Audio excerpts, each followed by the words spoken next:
Alright, so game 3 of Replicon, and here with, he calls himself Taco. Hello.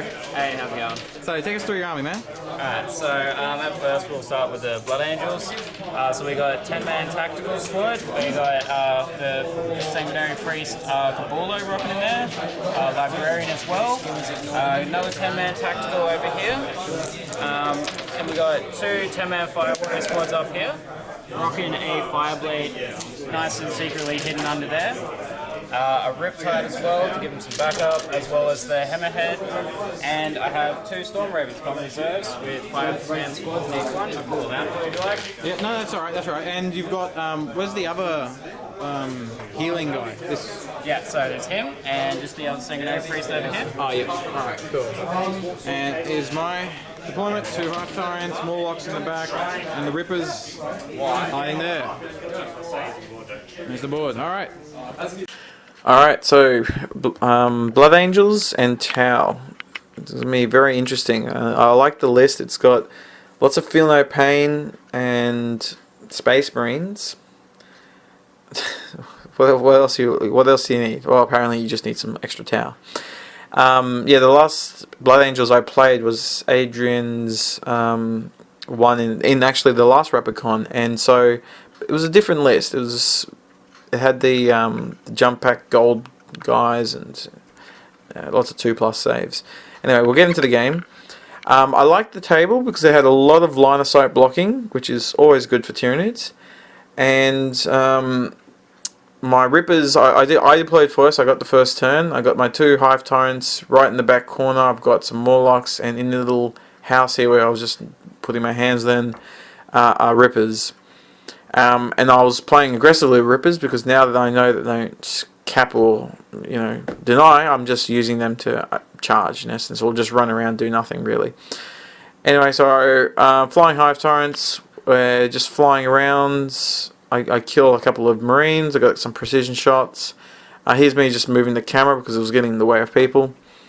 And also because we're only going to be playing on one side of the board because that's the way my army works. Anyway, he makes the objective, sorry, not the objective, the Riptide. He jumps in with his assault move, even though he have a Doom. And I thought it was really weird because I knew where I was going to land the Doom, like pretty much on the objective to get as many units as possible. And then he got the Riptide right in there, and I was like, thank you. It was like a present for me. In any case, so my Morlocks are popping up here.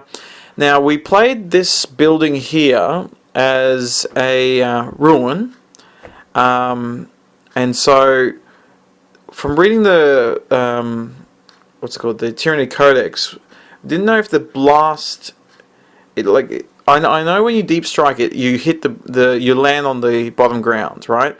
But the blast, it doesn't say if it just says anything underneath the template. So we didn't know if it was hitting the top of the or just the bottom ground, the bottom floor. In any case, I think I only killed like 1 or 2 from that unit. But because he deep struck in, they all have to move out of the way. And because it's a very tall model, he's the guys on in the ruins. They all had to jump, and he actually lost. I think 5 models from jumping off the building because they had to move away from him. So it was over a 3-inch building. So most of the damage was actually caused by that. Now, something that just happened when I was explaining over there was he rolled a 15 on his Riptide from the Doom Brain Suck, and that was it. That's how I got first blood. I killed the Riptide just by bad rolling. Good rolling on his value, 5, 5, and a 6 or something like that, and but not making any 4+, or making like 1 or 2 4+ cover saves. So I got rid of the Riptide, which is a pain, and because of the way the terrain was, he couldn't actually intercept with the Riptide to my Doom. And so from that point onwards, like this second turn, that was the end, the beginning of the end, so to speak. His other Fire Warriors were running off the board. He's putting on a bit of defense. His Storm Talons did a bit of damage, But honestly, he's got 2 units that can maybe cap or contest, but I still have pretty much my entire army. I think I lost 1 or 2 models by now, maybe a little bit more. But honestly, yeah, I've lost 1 Hive Tyrant. I think I've lost 1 Ripper Swarm base, a couple of Gaunts. You know, it's yeah, it was interesting,